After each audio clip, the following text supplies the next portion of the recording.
വാപ്പായെ പറ്റി പറയുകയാണെങ്കിൽ ഏറ്റവും നല്ലത് ആയുള്ള സമുദ്രത്തെ പറ്റിയാണ്. കാരണം പുറത്തേക്ക് കരുത്തും ശാന്തവും മാത്രമാണ് കാണപ്പെടുക.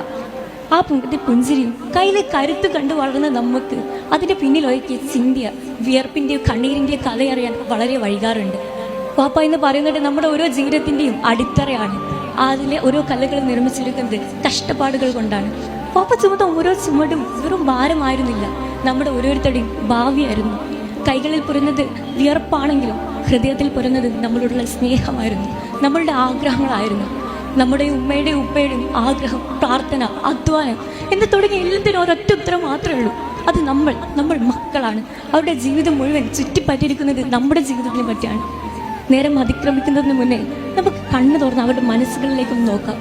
നിസ്വാർത്ഥമായി ഒരിതുമില്ലാതെ അവരെ നമുക്ക് സ്നേഹിക്കാം, അവർ നമ്മെ സ്നേഹിച്ച പോലെ.